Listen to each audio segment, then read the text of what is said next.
I'm going to give you 3 reasons why you want to have the all-new 2025 BMW M5 in Marina Bay Metallic over red and black, full extended merino leather.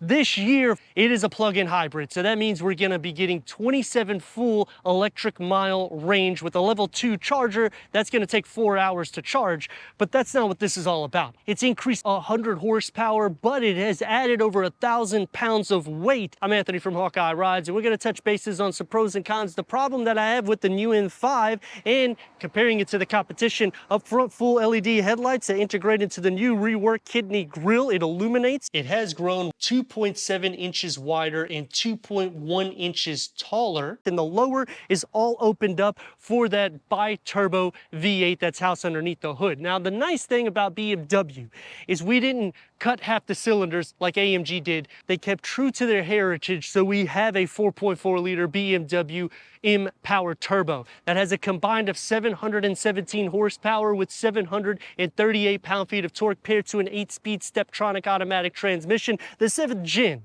Even with that increase, and even with the increase in the curb weight, we're still reaching 60 at 3.4 seconds. Now, it's going to be slower than the Audi RS7 Sportback. We are receiving a wagon this year too, which is awesome because we haven't had it in North America for a long time. It's going to be a little bit slower than the Mercedes-AMG E63S, as well as the Porsche Panamera E-Hybrid Turbo. Now, when you're thinking about price, this is the least in class. You're going to save around 10 to 15 grand, and you're only about 0.1 second slower, which this has a 53.9, 46.1 weight distribution, M rear differential with M xDrive, which is the all-wheel drive system. And that's going to send 100% of power to the rear wheel whenever you're actually taking it on the track, or if you just want to do it between light and light, because a typical M5 owner never takes this on a track. That's why when you're considering adding that hybrid, you're getting 50 mpges combined or 14 mpgs just using the twin turbocharged engine.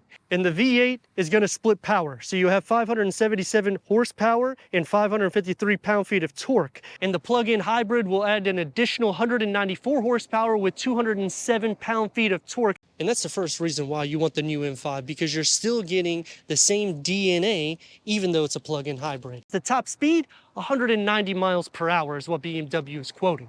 But a con to me is you have to be between 20 and 90 miles per hour in order to engage the boost function to get the full 332 pound-feet out of the 14.8 kilowatt lithium ion battery pack. And the other con that I have, to unlock the 190 miles per hour, you have to have the optional M driver package. Otherwise, it's limited to 155 mile an hour top speed. We got a staggered wheel setup, so it's a 285/40 20-inch up front with a 295/35/21 out back. The red brake calipers are housing 6 pistons in the front. Vented slotted rotors. Look how big the disc is. 16.1 inches up front, 15.7 inches in the back. That's standard.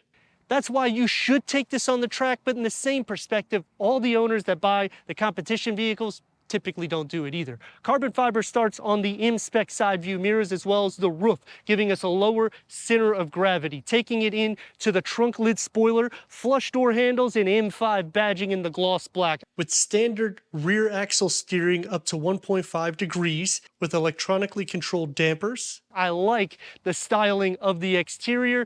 The front is going to be something that I know in the comments people are not going to like. BMW is going futuristic. That's why all their sedans and SUVs are going to look similar with that kidney grille. But what I do like is that it's still opened up, especially on the lower bumper, because they do a good job funneling air to the engine and keeping that performance style, because the M5 is the benchmark for sports sedans. But let me know your thoughts on that, as well as the exterior of this madhouse. And the rear apron gets 2 pairs of dual 4-inch diameter tailpipes that's integrated. That is just crazy. With LED taillights, front and rear parking sensors, and a 360-degree reverse camera. It has grown 1.2 inches longer, and the wheelbase has stretched 0.9 inches over the previous. Taking me to the problem that I have, nobody really wants a plug-in M5, nor do they want an EV.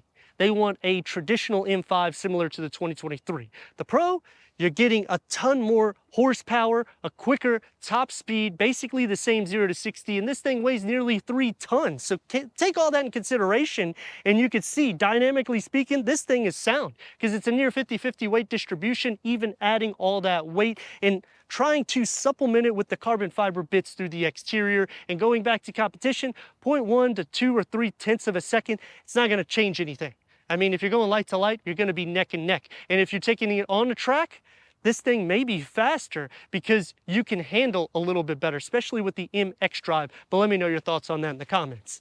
Power trunk lid going into 16.5 cubic feet of storage. It's a wide opening, so it's easy to get inside. You got bag holders to start off on both sides, and you just pull these tabs here to split fold the rear bench in the back. And that will maximize cargo to the M5. But cargo isn't what this is all about. It's about raw performance with that twin turbo engine. We need to go inside, start it up, so you can hear that exhaust note.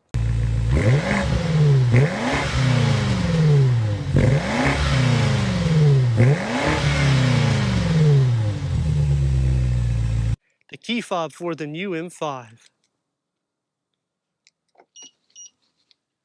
22-way power seat adjustment, full extended Milano leather, red and black combination, heated, ventilated front seats, ambient lighting that's going to be found throughout the interior of the cabin, including the door panels, the dash, the illuminated kick plates, and the new design for the dash.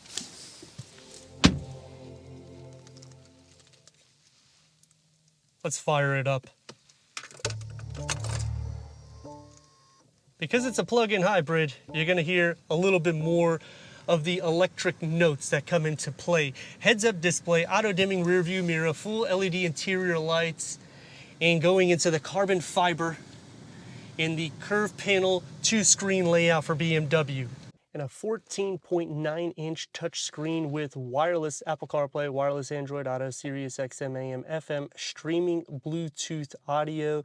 You can stream YouTube, Spotify, Amazon Alexa, put it into reverse, and you got a 360-degree reverse camera, full trajectory for the front and the rear. Click onto the more, and you got the 3D view, which you can go all around the vehicle, and you can also use the gesture control as well. Going back into the more, and you have the car wash view that shows the trajectory in the front with backup assist, which means, check this out, I'm gonna actually demonstrate it. We're going to first go forward, because in order to use this system, you have to do it that way. So when you go forward and you just kind of operate the steering wheel any which way because you got to maneuver into a tight space, say you're on a one-way road. Well, now when you hit backup assist, put it into reverse, it's going to do exactly the maneuver that you did. 18 feet is what it told me it's going, so it's going to end the route relatively quick. That was the beep that you hear. 8 feet, 7 feet, so forth, so on, and that's going to happen there. And you also see the ambient lighting that's going to be on the steering wheel, but you will have to apply the brake in order to use the feature. Working into the ambient lighting and the touch pads to turn on and off the vent. I like the carbon fiber, and I like that we have the wireless charging pad right underneath with 2 USB ports. I dislike that we now have a rocker. We don't have a shifter, and M vehicles are always known to have a gear shifter.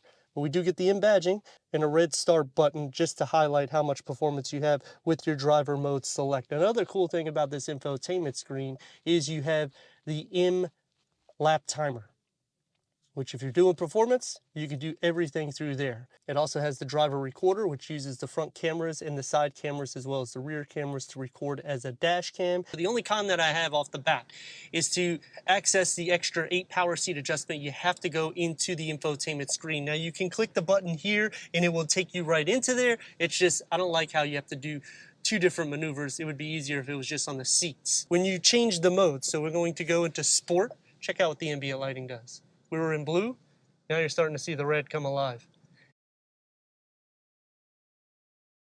The digital key, soft to touch, it opens up into a medium-sized storage pocket with a 12-volt. Now the driving modes and your hybrid modes, which you're going to be utilizing this a little bit more so on your daily commute. You can have it on hybrid, you can put it on dynamic plus, which will basically engage the engine, or you could just do it this way, or full electric for that 27 miles of full electric range. Going into your M modes, you'll have road, sport, and track. Steering wheel, that's 3-spoke multi-function refresh with the flat bottom. I'm not a huge fan of the plastic, but I do like the paddle shifts, M1 and M2. You can see the configuration on the gauge cluster, push M2, and it's going to configure it more sport derived because you can make this more or less just for the track, which if I was the owner, I would take it on the track, but BMW has already said most owners don't even use this for a track. Paddle shifts behind it with the boost. The gauge cluster does have the AR. It's so new, it's not heated up yet, so we have to drive it for about 10-15 minutes, which we've actually already driven it that long, so I'm kind of shocked that it's not turning on.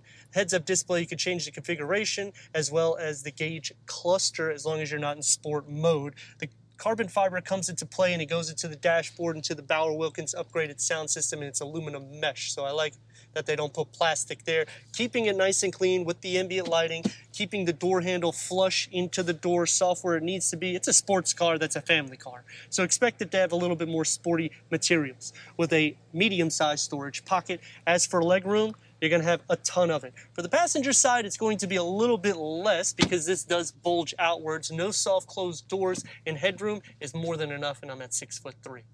For the back seat, this is the opening that you have. So you can see it's definitely a family vehicle. Cup holders with armrests if you only want to fit 2. Dual climate control settings in the rear. Heated rear seats with a storage tray here, and I like how they have made it a touchpad. It's very cleaned up, and you get your air vents there, also on the side pillars with more USB ports and the M badging behind the seats. There isn't any storage, wouldn't really expect it. The leg space is more than enough, and check out the headroom. Manual sunshades, I get it. I'm gonna hear it in the comments. Well, you don't wanna have so much weight. This is not gonna add that much weight to the vehicle. It's gonna be more sporty. You get the Bauer Wilkins upgraded sound system, and that illuminates with the ambient lighting with a medium-sized storage pocket. It's actually a little bit deeper than the front. Sliding into the center, the floor isn't completely flat, so you're gonna share some feet space, but this is a wide vehicle, and traditionally, you can fit 3 in the back, my dimensions, without any issues, and that's what you're seeing here. So it's an executive family sports sedan. The 7th generation is here, and we got 717 horsepower with 738 pound-feet of torque. 0 to 60, 3.4 seconds. Let's see what we can get.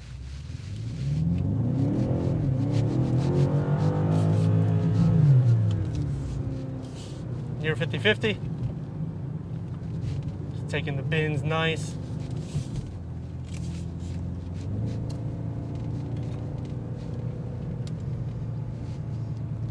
What's more impressive is this is over 5,000 pound curb weight, over 1,000 pounds more than the prior M, and you're still able to just glide around the corners in bends. And look at, performance is where it's at, especially if you're looking to get a speeding ticket. This thing is crazy with performance. Braking is awesome. And when you're thinking about that curb weight, you also want to make sure that you have brakes. So the increase in brake size is definitely a plus.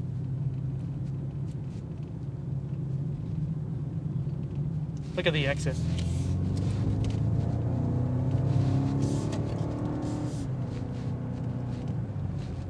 Just grips the road, and you have to also remember this is a plug-in hybrid, so we're going to show you what that means. We're going to change everything into comfort mode. Now it's going to be a super quiet vehicle.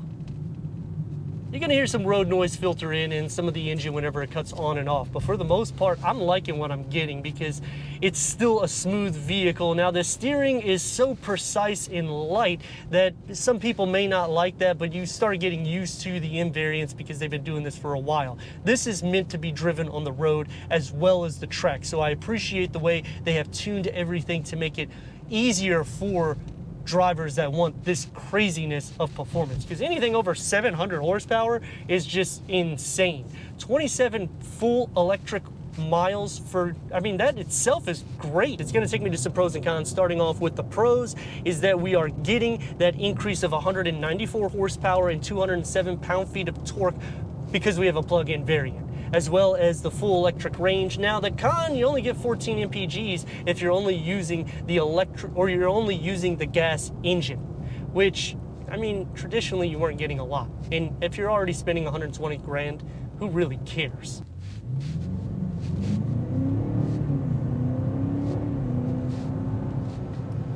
you can make everybody be a dot very quick. And that's what I was talking about on the exterior. I know it's a huge problem that it isn't going to be the fastest in its class, but it's only maybe a tenth of a second to a few tenths, depending on trim or vehicle that you go against. And when you're thinking about the price, this is the least in class for pricing, especially with the performance numbers that you're getting. Because if you go into an RS7 performance, that's gonna have less horsepower and torque than this. Now, if you go into the Porsche, you have to go into a near $190,000 variant. That itself is crazy because it shows you what you're getting here as a total package. As for the AMG S63E Performance, I mean, that's nearly 190 grand as well, and it's 3.3 seconds with 791 horsepower. But the difference is you're getting a savings here. Total electric range, you're getting more with the M5. The drive is just as good as the prior. Taking me to the second reason why you want this, the suspension holds itself well. It's smooth, and yet it's untamed when you need it to be. As soon as you mash on the gas, it's a night and day difference of a vehicle. However, when you are in eco or just a normal mode, it's going to feel heavy, and that's going to be normal because it weighs over 1,000 pounds more than the prior because it's a plug-in hybrid. But all that extra power just equivalates to a vehicle that is untamed. Another con for the M5 is the styling is going to look electrified instead of gas variant. And most buyers that buy an M5 are wanting it to look like a gas variant. So it's going to be questionable for the plug-in hybrid, but once you drive it, I think you're going to change your mind. And the motivation is faster than the prior gen, even though it's a plug-in hybrid, which that just blows my mind. It just shows you the engineering, because if you were to take this on a track, you will see results that's faster than the prior M5. We got to engage it into sport, all of these goodies here, just a ton of things. Turn radius at more or less a stop point. This is a long vehicle, over 200 inches, right at 2 lanes. Let's rock and roll.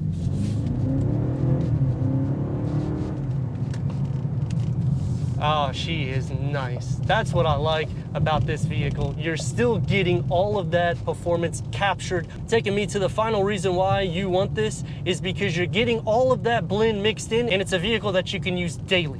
But let me know your thoughts in the comments, and if you're new to the channel, consider subscribing. Check out the next video, merchandise, website, and Instagram. Leave a comment and a like. And I'd like to thank BMW of Wesley Chapel for giving us this 2025 BMW M5 for our car review.